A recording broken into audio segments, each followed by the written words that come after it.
Assalamualaikum warahmatullahi wabarakatuh. Waalaikumsalam warahmatullahi wabarakatuh.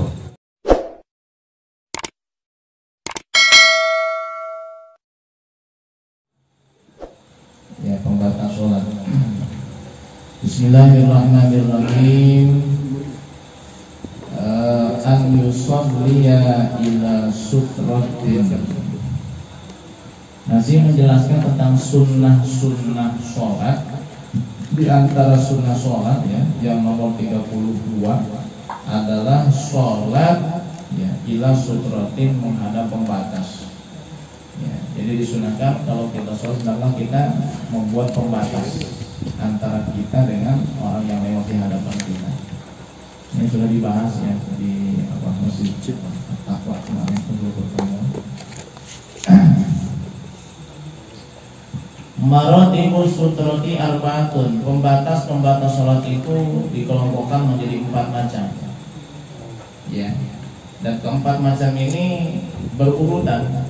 Artinya kalau kita masih bisa melakukan cara yang pertama, tidak boleh langsung pilih cara kedua dan 3 atau 4. Begitu pula kalau kita tidak bisa melakukan cara pertama, kita ambil cara kedua. Kalau bisa pakai cara kedua, nggak boleh cara ketiga dan keempat. Ini berurutan. Yang pertama adalah syahis ya. Pembatas yang pertama adalah menggunakan syahis. Apa itu syahis? Orang ya.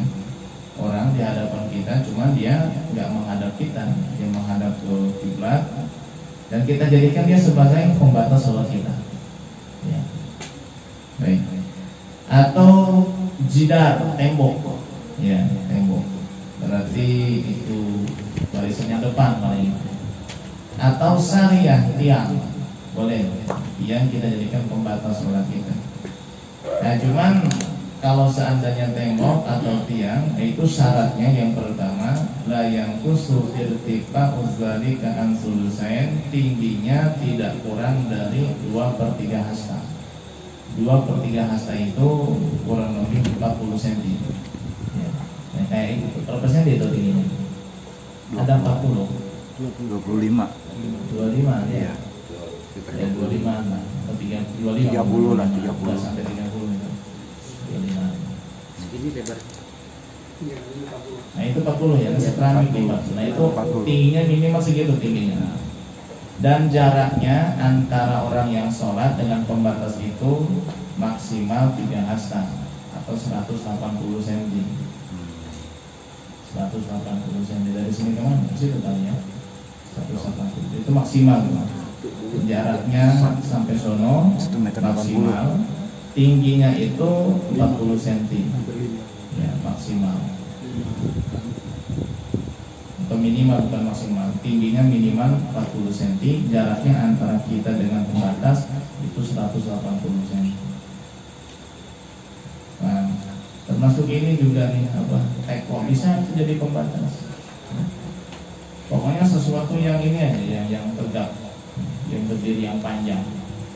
Nah, mau itu tiang, mau tembok, atau orang misalnya, atau tas, atau ini teko, atau kursi, atau misalnya buku misalnya, atau meja, atau yang penting tingginya itu berapa?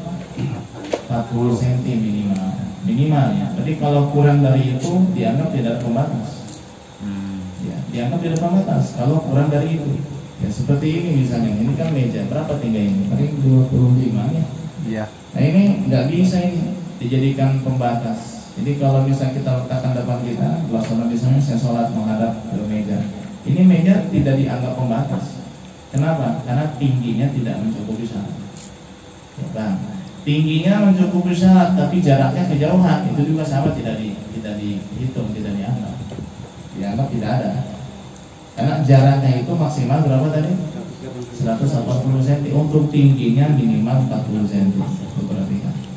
Nah seandainya tembok tidak ada, tiang tidak ada, orang tidak ada, kita pilih cara yang kedua, anyansiba ason, menancapkan tongkat. Gimana cepet tongkat? Ya mungkin tongkatnya tongkat yang kakinya 3 itu kan ada tuh ya. Tongkatnya 1 cuman bawahnya 3 itu kayak itu tuh. Ya, kan ada tuh. Itu itu bisa tancapkan di depan atau depan kita. Atau mungkin yang apa namanya masjidnya belum keramik, masih tanah, itu bisa pakai kayu tancap. Itu sama boleh. Seandainya tidak memungkinkan juga menancapkan apa namanya tongkat, maka yang ketiga an yafrusa sajadatan, menggelar sajadah. Oh sajadah. Ya, sajadah. Nah, dengan konsekuensi yang sama tadi, ya sajadahnya itu panjangnya maksimal 180 cm. Jadi kalau bos sajadahnya kepanjangan, Ramadan ini buat sholat itu tidak dianggap memakai apa pembatas. Sajadah juga tidak ada. Apa yang kita jadikan pembatas? An yakhutto khatton, membuat garis dengan cara memanjang bukan melebar, ya. Dari kita ke depan ke garis, ya, maksimal 180 cm. Bukan buat garis yang gini miring, bukan, ya, bukan melebar tapi memanjang dari kita ke depan buat garis. Nah itu kalau masjidnya apa? Masih tanah atau batu. Kalau keramik gimana buat garisnya? Masa spidol? Motorin masjidnya jangan.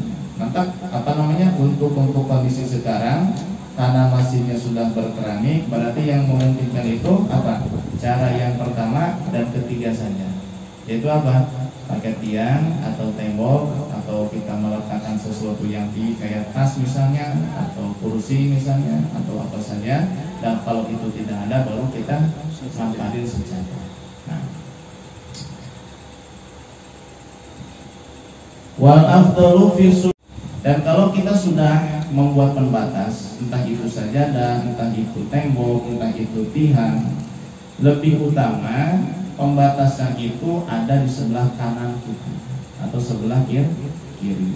Misalnya inilah plastik yang di sebelahnya di Tanah Abang misalnya nih, baju tumpuk segini, boleh itu jadi pembatas? Boleh, asalkan di dalamnya nggak ada yang najis kayak ikan, bukan ada kotoran dalamnya, bukan ada pakaian lah misalnya nih, ya kita buat pembatas di hadapan kita. Nah ini di sebelah kanan kita, ini udah cukup nih 40 cm ya, letakkan di depan kita tapi sebelah kanan itu lebih utama, atau sebelah kiri, sebelah sini tidak apa-apa. Jangan di tengah-tengah, ya. Jangan di tengah-tengah. Kenapa? Hukumnya malah makruh, bukan sunnah. Kenapa makruh? Karena setan itu datang di hadapan kita. Nanti malah buat kita sholatnya nggak khusyuk. Baik. Seandainya pembatas itu sudah mencukupi syarat, ya tingginya tidak lebih, tingginya tidak kurang dari 40 cm dan jauhnya dari yang sholat tidak lebih dari 180 cm. Seandainya sudah cukup. Wa idza kanati sutratun mutabaratan, apabila pembatasnya sudah dianggap cukup mencukupi syarat, fayahrumul mururu, maka diharamkan lewat di hadapan orang yang sholat. Ya, haram bagi orang lain melewati orang yang sholat kalau sholatnya menggunakan pembatas. Berarti kalau orang sholat tanpa menggunakan pembatas, itu pembatas namanya apa? Sutroh ya. Sutroh, kita pakai bahasa fikih ya, sutroh itu. Seandainya orang yang sholat tidak pakai sutroh, tidak pakai pembatas, maka orang lain tidak haram melewati hadapannya. Ya, jadi diharamkannya kita melewati di hadapan orang yang sholat, jalan di hadapan orang yang sholat, kalau orang yang sholatnya menggunakan sutroh pembatas. Kalau nggak pakai pembatas, nggak haram kita lewat di hadapan dia. Hukumnya apa? Nggak haram, nggak dosa. Hanya khilaful aula, lebih utama jangan. Tapi kalau lewat aja nggak apa-apa, nggak dosa. Makruh pun enggak. Ya, kenapa? Salah dia. Kenapa sholat nggak pakai sutroh pembatas? Baik. Kalau pembatasnya sudah mencukupi syarat, konsekuensinya satu, haram lewat di hadapan yang sedang sholat. Yang kedua, wayundabu lil musolli dapul mari, yang sholatnya itu jika ada yang mau lewat di hadapan dia, sunnah ia mencegahnya dengan mengulurkan tangan ke depan. Kita lagi sholat nih, kita sholatnya pakai pembatas, apa saja lah itu, mau tiang kayak yang sudah kita sebutkan tadi. Lalu tiba-tiba ada yang mau lewat di hadapan kita, sunnah kita menghalangi dia supaya nggak lewat. Gimana caranya? Tegakkan tangan seperti ini. Orang dia kaget, ya, sunnah. lagi sholat, ada yang mau lewat, tahan gini, dia maksa, kepret, ya, setan pelek, setan engklek, kepret tulis, paham ya? Cegah ya dengan kita mengulurkan tangan ke depan. Bahkan kalau di dalam hadis lebih ekstrim lagi, kalau dia maksa tetap pengen lewat, kata Nabi, qatilhu, perangi dia. Kalau kita sholat yang bawa pedang, cabut pedang. Fa innahu syaitan, karena yang lewat itu adalah syaitan. Jadi orang yang lewat di hadapan oleh yang sholat itu adalah syaitan. Kata Nabi, fa innahu syaitan, itu adalah syaitan, perangi dia. Dan ekstrim kan? Itu kalau yang sholatnya pakai sutra. Baik. Wa idza lam takuni sutratu mu'tabaratan. Bagaimana kalau orang sholat pakai sutra tapi sutranya tidak mencukupi syarat? Misal jaraknya kejauhan, 2 meter jaraknya, itu tidak mencukupi syarat. Atau tingginya itu kurang dari 40 cm, tidak cukup syarat. Fa yukrahul mururu wala yajuzu lahu daqul mar, maka tidak diharamkan orang lain lewat di hadapannya, hanya sebatas lebih baik jangan. Dan tidak boleh orang yang sholat melarang orang lain lewat di hadapannya. Tidak boleh kita nahan gini, tidak boleh. Kenapa? Karena sutra yang kita buat tidak mencukupi syarat, apalagi tidak pakai sutra. Nah, wala yutadu bi martabatin ma'a wujudil lati qablaha. Tadi kan urutan sutra itu kan ada 4 ya. Pertama, tiang, tembok atau orang. Yang kedua, menancapkan tongkat. Yang ketiga, menggelar sajadah. Yang keempat, membuat garis. Itu harus berurutan tuh. Kalau yang pertama nggak bisa, baru pilih yang kedua. Yang kedua nggak bisa, pilih yang ketiga. 3 nggak bisa, pilih yang keempat. Bagaimana kalau kita langsung meloncat misalnya? Yang pertama bisa nih, tiang ada, tembok ada, tapi kita malah pilih yang ketiga apa? Gelar sajadah. Apakah itu sutra dianggap sah ataupun diperhitungkan? Jawabannya tidak. Itu sutra tidak diperhitungkan. Itu tidak dianggap sutra. Kenapa? Karena urutan yang pertama masih ada. Kita masuk masjid, saf pertama masih kosong. Mungkin kita sholat menghadap tembok, tapi kita malah pilih di belakang gelar sajadah. Tiba-tiba ada orang yang mau lewat di hadapan kita nih, ya, ngelewatin kita, ngelengkahin kita di sejadah itu. Sunnah tidak kita mencegah dia? Tidak. Haram nggak dia lewat di hadapan kita? Tidak. Kalau udah pakai sajadah. Kenapa? Karena kita masih bisa pakai sutra yang pertama, yaitu tembok atau tiang. Ini perhatikan. Baik. Bagaimana dengan sholat berjamaah?